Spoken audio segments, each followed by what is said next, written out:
Dyma grynodeb o newyddion o Wlad Belg ar sail erthyglau o fersiynau Ffrangeg ac Iseldireg papur newydd Metro, yn ystod y tridiau'r rhwng y 14 ar 15 o Fai 2014. Fel yng Nghymru, does yr un papur newydd sy'n cael ei ddarllen gan ran helaeth o'r boblogaeth ym mhob rhan o'r wlad.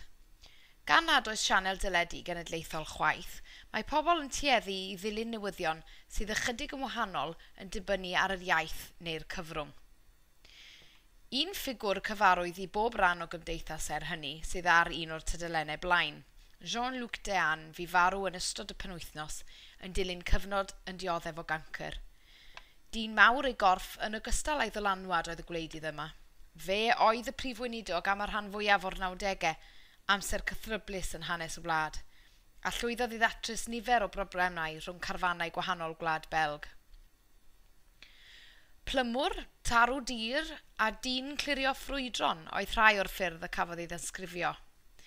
Roedd Dean yn hynod o bwysig adeg gen i'r Wladwriaeth Ffederal pan gafodd y system wleidyddol ei ddiwygio gan arwain i etholiadau unionsyth i'r llu o seneddau gwahanol sydd yma. Creadigaeth wleidyddol gymleth iawn yw Gwlad Belg heddiw, ac mae'r grym yn cael ei rannu ar 2 lefel sylfaenol. Yn gyntaf, dyna i chi'r Wladwriaeth Ffederal sy'n reoli pethau fel polisi amddiffyn neu'r heddlu. Wedyn y 3 rhanbarth daearyddol sef Flandres, Brwsel a Walonia sy'n gyfrifol am feisydd fel swyddi a thrafnidiaeth.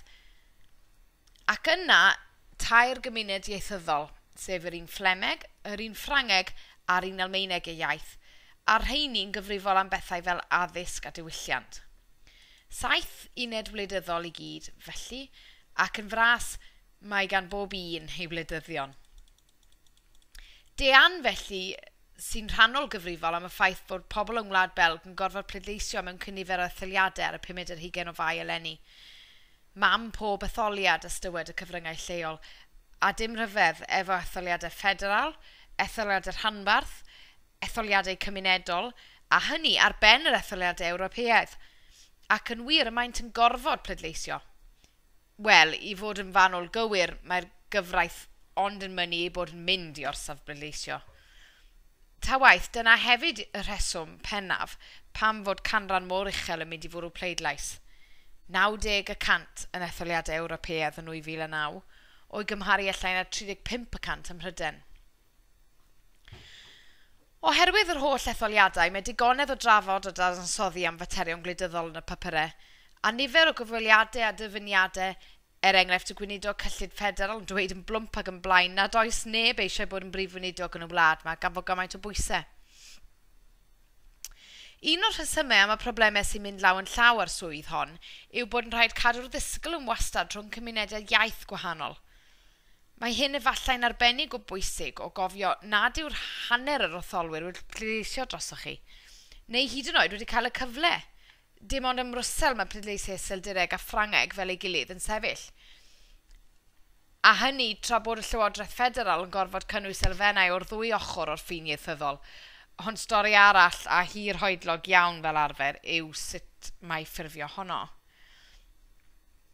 Beth bynnag am hynny, mae cwestiynau iaith yn codi bob adeg etholiad. Yn arbennig yn Flandres, rhanbarth sy'n uniaith Iseldireg yn swyddogol, ond lle mae rai cynghorau lleol, lle mae'r lleiafrif Ffrangeg yn meddu ar yr hyn a elwyr yn gyfleusterau ieithyddol. Hynny yw'r hawl i dderbyn gwybodaeth yn Ffrangeg o'r cyngor ac yn y blaen. Mae rhai meiri felly wedi anfon y llythyrau yn galw pobl i'r gorsafoedd bleidleisio yn Ffrangeg i'r rhai sydd wedi cyfrestru fel siaradwyr Ffrangeg. Rhywbeth sy'n gallu ymddangos yn gwbl resymol, ond sy'n dan ar groen arweinyddiaeth Flandres gan fod cylchlythyr swyddogol yn gorfodi'r cynghorau i anfon y papurau Iseldireg yn gyntaf at bawb, a rhai sydd am dderbyn fersiwn Ffrangeg yn gallu hawlio honno wedyn. Oherwydd hyn, mae nifer o feiri wedi cael ei hatal yn y gorffennol rhaid cael ei henwi'n swyddogol i'w swyddi. Ar hyn o bryd, mae llys newydd ddatgan ei fod anfon llythyrau Ffrangeg yn bosib wedi'r cwbl, ond mae awdurdodau Flandres yn apelio a does neb yn sicr beth yw'r sefyllfa mewn gwirionedd. Ond nid dim ond materion iaith sy'n gallu creu tensiwn rhwng y cymunedau iaith, ond hefyd materion sy'n edrych yn gwbl dechnegol o'r tu allan, fel lle mae peilot yn cael hedfan neu beidio. Tra bod o gwleidyddion yng Nghaerdydd yn poeni nad oes digon o awyrennau'n hedfan yno, ym Mrwsel maen nhw'n poeni fod na ormod. Yn Flandrys, nid nepell o'r ffin a rhanbarth Brwsel, y mae maes awyr Brwsel, Saventim, ac mae Brwsel yn cwyno ers blynyddoedd fod y traffig uwch ben y ddinas yn creu mwy o sŵn nag yr hyn sy'n cael ei ganiatáu gan reolau Brwsel. Ers mis Chwefror fodd bynnag, mae'r dadlau wedi mynd yn ffyrnicach fyth ar ôl i'r awdurdodau atebol newid y llwybrau hedfan gan anfon ragor y draffig awyr uwch y brifddinas boblog, a lleihau'r pwysau ar yr ardaloedd oddi amgylch yn Flandrys. Bod hyn benderfyniad ar sail cytundeb o 2010, daeth fel sioc i lawer, ac mae mudiad protest mawr ar droed, a rhain proffwydo fod hyn yn mynd i achosi niwed yn yr etholiadau i blaid yr ysgrifennydd gwladol atebol, Valtelet, a roddodd ei enw i'r cynllun newydd.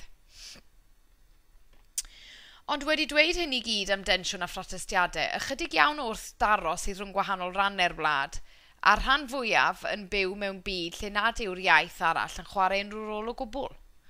Diffyg diddordeb yn hytrach na chasineb sy'n nodweddiadol o'r berthynas rhwng Flandrys a Walonia.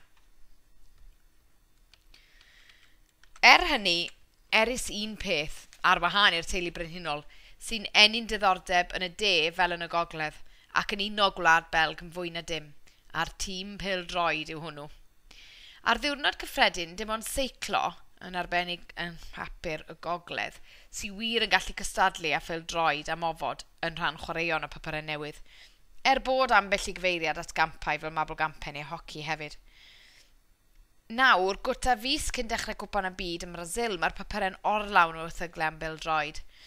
Eleni, mae'r diddordeb yn fwy nac arfer hefyd oherwydd bod gan Wlad Belg gyfle go iawn i wneud yn dda ar ôl blynyddoedd a anfon tîmedi dda di-ddrwg allan i'r cae.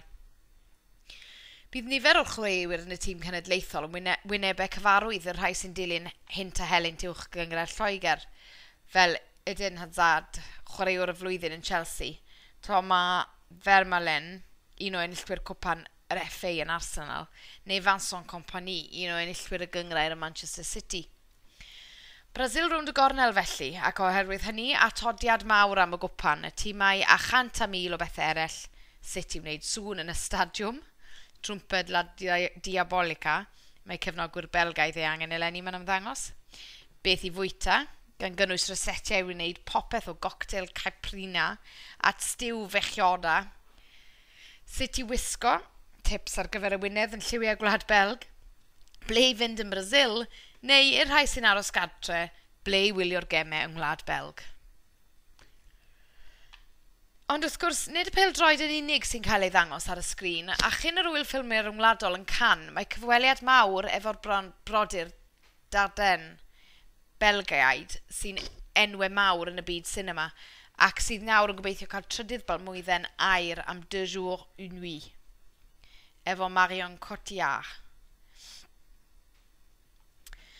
A dim ond cipolwg yw hyn i gyd wrth gwrs. Mae yna hefyd sôn am fewn fideo anghyfreithlon, prysiau ynni, talu a ffôn glyfar, darganfyddiad gennin gohirio, diwrnod cenedlaethol o parciau, 2 filiwn o felgied ar LinkedIn, pobl yn adran Kiss and Ride y papur yn chwilio am y ferch hardda neu'r ferch hardd na o'r bws neu'r bachgen golygus na o'r tren, 2 long ddrylledig y môr o gogledd bellach yn dreftadaeth ddiwylliannol, dyn yn y ddalfa wedi iddo recriwtio pobl y rhyfel yn Syria, cynllun gwrth zombiaid honedig y Pentagon, ac wrth reswm o ystyried fod hon yn wlad sy'n llawn siocled a melision eraill, pen blwydd Nutella yn 100 oed.